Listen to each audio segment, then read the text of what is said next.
Gracias.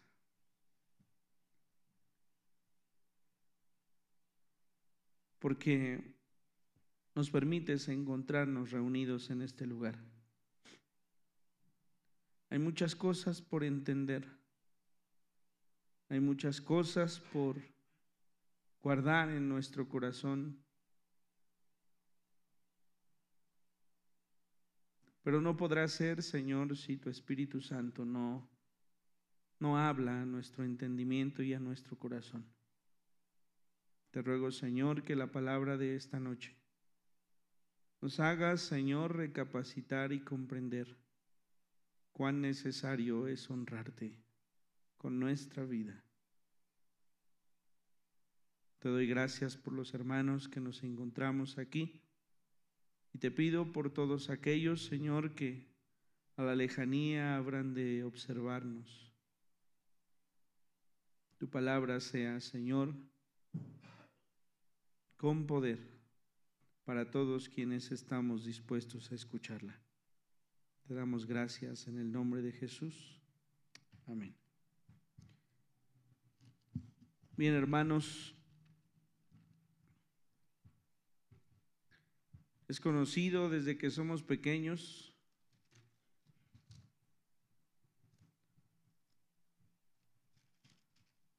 la manera en la que Dios creó los cielos y la tierra. Es sabido de todos nosotros cómo nuestro Dios formó al hombre en Adán a imagen y semejanza suya, y después tomó de Adán una costilla y formó a Eva, una compañía para él.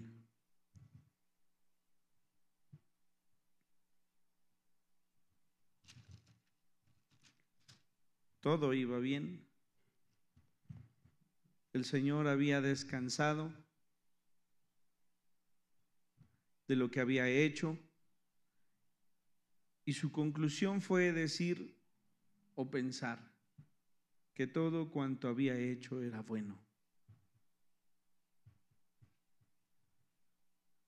El hombre era a imagen y semejanza suya. Pero la narración del Génesis nos lleva a aquel momento en el que la serpiente astuta engañó a Eva. Y le engañó conforme al anhelo de su corazón. Nadie puede pecar de lo que no anhela en su corazón hacer. Todos pecamos de maneras diferentes. No todos somos asesinos, pero todos pecamos conforme a la concupiscencia que hay en nuestro corazón. Así que esta mujer, engañada a medias, digámoslo así, comió del fruto del cual el Señor les dijo que no podían comer.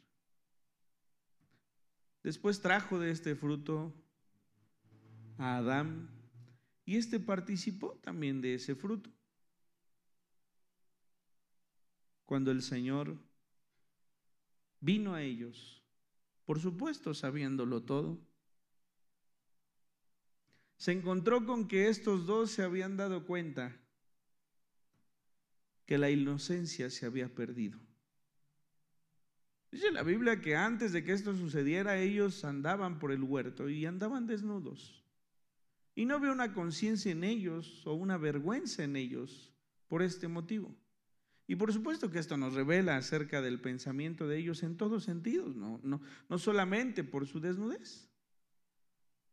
No había pecado en ellos, tampoco había conciencia de lo que era el pecado, tampoco había vergüenza, esa vergüenza que es provocada por el pecado. Y dice el libro del Génesis en el versículo 7 del capítulo 3: entonces fueron abiertos los ojos de ambos y conocieron que estaban desnudos. Entonces cosieron hojas de higuera y se hicieron delantales. reemplazaron la inocencia por la culpa y por la vergüenza. Esto es lo que el pecado trae al hombre: culpa y vergüenza. Así que entonces las cosas cambiaron. ¿Dónde estás tú?, le pregunta el Señor a Adán. ¿Dónde estás tú ahora, hombre lleno de vergüenza? ¿Dónde estás tú ahora, hombre lleno de culpa? ¿Dónde estás tú? Las cosas habían cambiado. Y las consecuencias, por supuesto, habían llegado a este hombre y a esta mujer. Ahora el trabajo les agotaría. Ahora el tener hijos en la mujer sería el dolor más fuerte que un ser humano puede resistir. Ahora había muerte. La sentencia del Señor es que trabajaría y que la vida sería pesada y cansada hasta que sus días en la tierra terminaran y volvieran al polvo. La sentencia era la muerte. Muerte que no había, Si la Biblia dice que los había hecho a semejanza suya, eran hombre y mujer llenos de vida, una vida que no terminaría. Pero estos, al decidir incorrectamente, terminaron por ser hombres y mujeres mortales, llenos de vergüenza y llenos de culpa. Así que la pregunta del Señor a este hombre, ¿dónde estás tú?, no es por ignorancia suya. Es para que quizás él se diera cuenta ahora cómo había cambiado todo por su desobediencia. La respuesta de Adán: la mujer que tú me diste. Ayer decía Adrián que nosotros juzgamos a Dios, ¿no? Imagínese la mujer que tú me diste a mí provocó que yo te desobedeciera. La respuesta de la mujer, casi igualita, ¿no? Es que la serpiente me engañó. Y fíjese cómo ya ahí trabaja la conciencia y la vergüenza. Porque cuando nosotros pecamos, nos escudamos. No hay en el hombre y en la mujer más integridad que decir: yo me equivoqué. Porque cuando nosotros lo reconocemos, entonces estamos más cercanos a Dios. Pero cuando no lo hacemos, no estamos entendiendo lo que está pasando en cada uno de nosotros. La mujer que tú me diste, la serpiente me engañó. Ese era su presente ahora.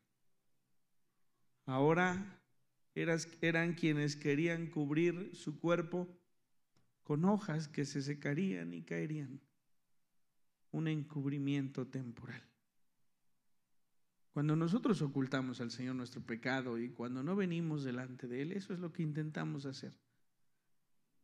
Cosernos con hojitas de árbol que se secarán y caerán. Dice el salmista: ¿a dónde huiré de tu presencia? ¿A dónde podré ir? ¿Y a dónde podemos ir?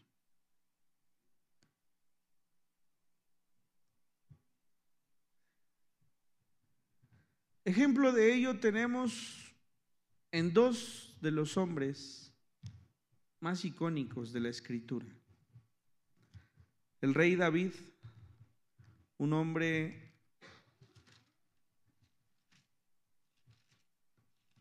amado por Dios, un hombre que amaba a Dios. En uno de esos tiempos en los que él tenía que estar en la guerra con el pueblo, no fue con su pueblo, Y paseándose por la azotea de su palacio, miró a una mujer que no era la suya, la tomó por mujer, la embarazó y al enterarse trajo a su marido y decidió que era buena idea terminar con él, con su vida, para entonces encubrir su pecado.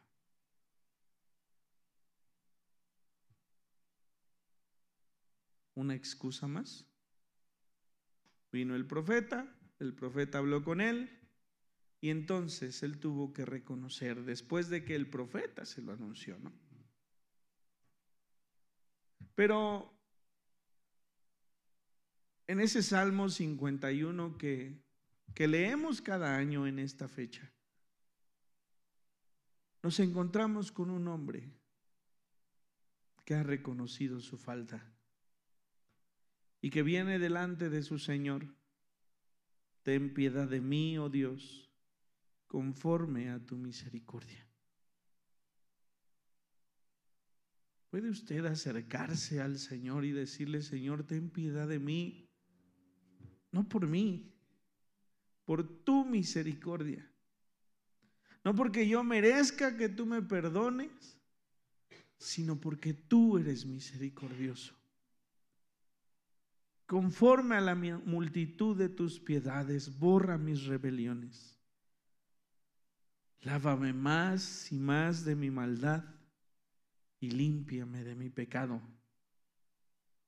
Porque yo reconozco mis rebeliones y mi pecado está siempre delante de mí. Contra ti solo he pecado y he hecho lo malo delante de tus ojos. David sabía que había pecado haciendo daño a Betsabé y a Urías. Eso lo tenía muy claro.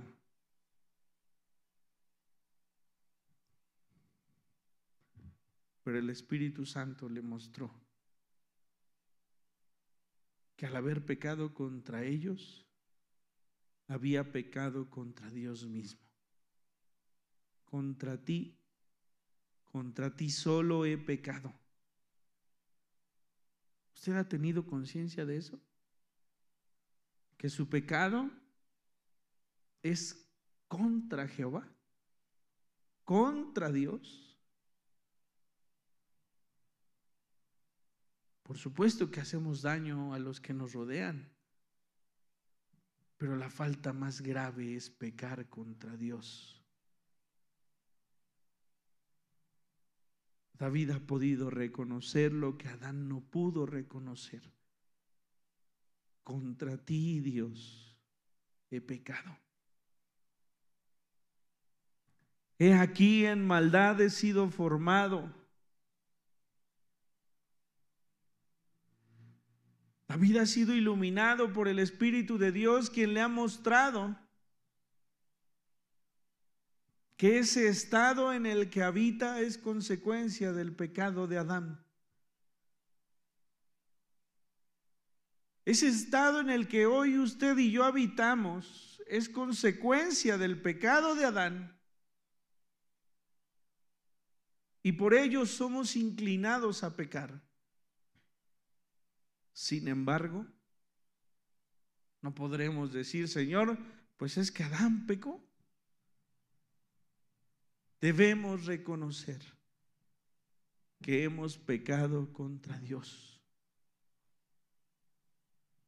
Y quizá en nuestra oración, al terminar el día, venir delante de Dios y decir: Señor, contra ti he pecado.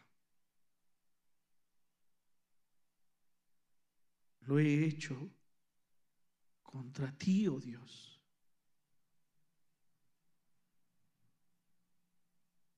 El mismo del que puedo decir: misericordioso y piadoso, contra ti he pecado. Por si fuera poco, el hombre del cual hemos estudiado por los últimos 3 años, el apóstol Pablo, escribe en su carta a los Romanos en el capítulo 7: yo sé que en mí, esto es, en mi carne, no mora el bien, porque el querer el bien está en mí, pero no el hacerlo. Porque no hago el bien que quiero, sino el mal que no quiero, eso hago. Y si hago lo que no quiero, ya no lo hago yo, sino el pecado que mora en mí. Esto es casi como lo que David escribía: yo sé que en pecado me concibieron mis padres. Así que queriendo yo hacer el bien, hallo esta ley, que el mal está en mí. Porque según el hombre interior me deleito en la ley de Dios, pero veo otra ley en mis miembros, que se rebela contra la ley de mi mente y que me lleva cautivo a la ley del pecado que está en mis miembros. Miserable de mí, ¿quién me librará de este cuerpo de muerte?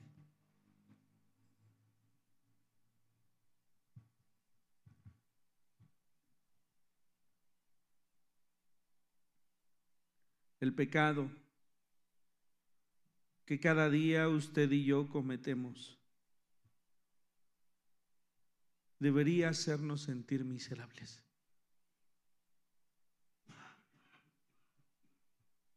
Y si no ha sido así, es porque no hemos entendido que pecamos contra Dios.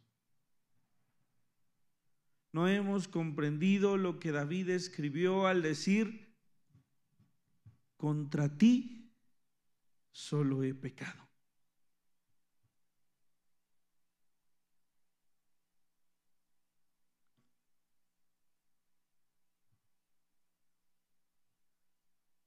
Estos 2 hombres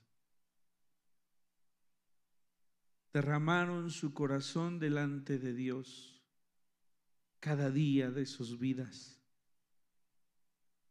reconociendo el pecado que habitaba en ellos, sin culpar a nadie más, reconociendo que sus propias elecciones les habían llevado a ofender a Dios con cada uno de sus actos.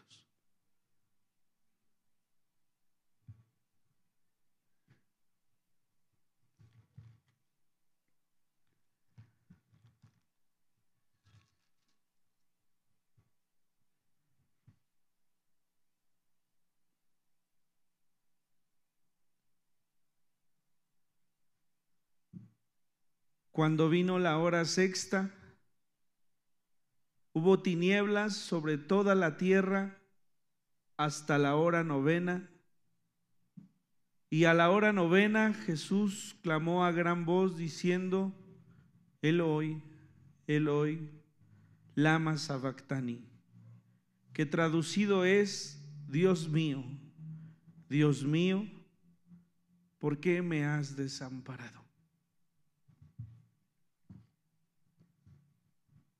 Todo había afrontado el Señor Jesucristo hasta ese momento. Había tenido hambre, había padecido por no poder tener un lugar donde reclinar su cabeza, había sido ya maltratado y golpeado por sus enemigos. Sus amigos lo habían abandonado y lo habían negado.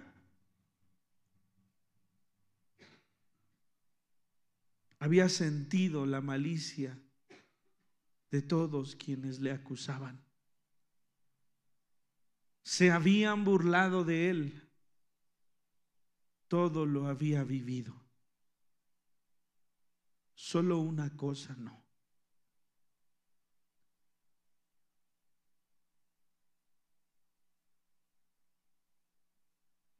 No había sentido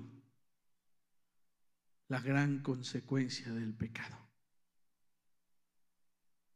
Porque creemos que los golpes y que los latigazos y que las heridas y que las burlas eran lo peor.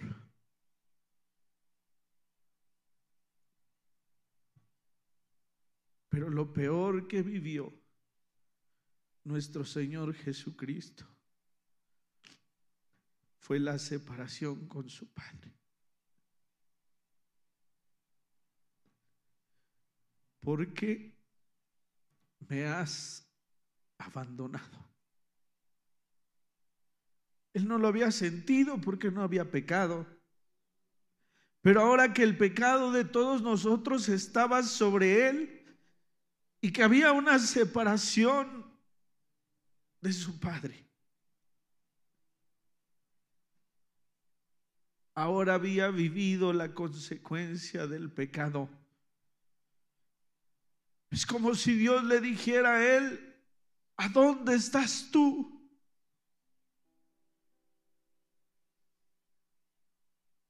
Por haber llevado tu pecado y el mío.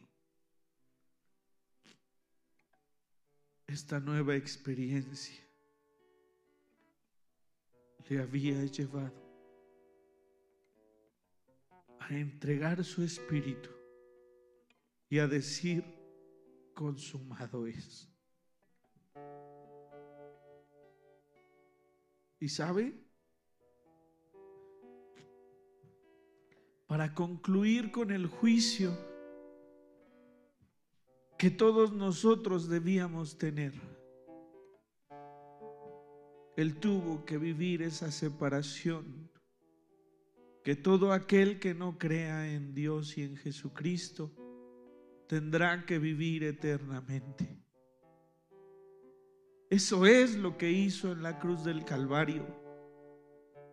Los golpes pudieron haberle dolido y no minimizo lo que vivió, pero pudo sentirse tan miserable como Pablo escribe en su carta, o pudo sentirse tan indigno como David lo hizo.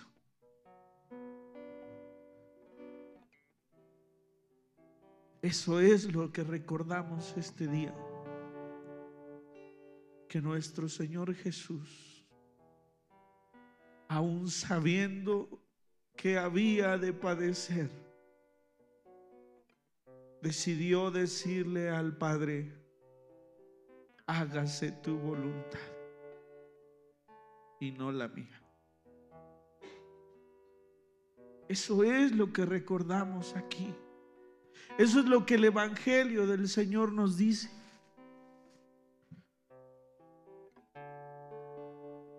Y por eso, hermanos, debemos vivir nuestra vida de tal manera que honremos ese sacrificio.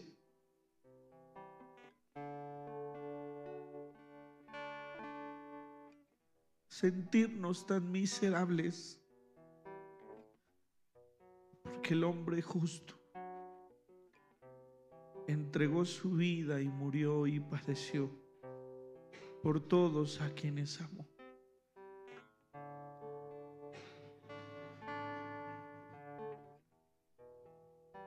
¿Por qué me has desamparado?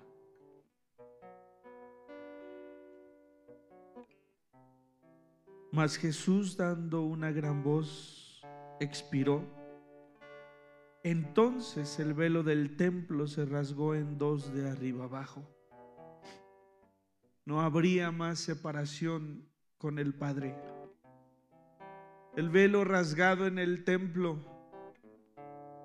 nos abría las puertas para que todos cuantos creemos en su nombre podamos venir delante de su presencia y decirle: Señor, gracias por el sacrificio que hiciste. Gracias porque la consecuencia que tuve que vivir eternamente, tú la padeciste, para que podamos entrar delante de la presencia de nuestro Dios y ser hallados dignos de ti.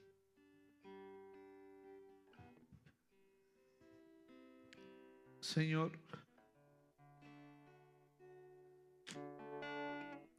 delante de ti es que venimos. Cuánto dolor en esa separación inevitable. Y cuánta gloria en ese sacrificio en la cruz del Calvario. Y ahora, como dice este himno que cantábamos, algún día, Señor, en vez de una cruz,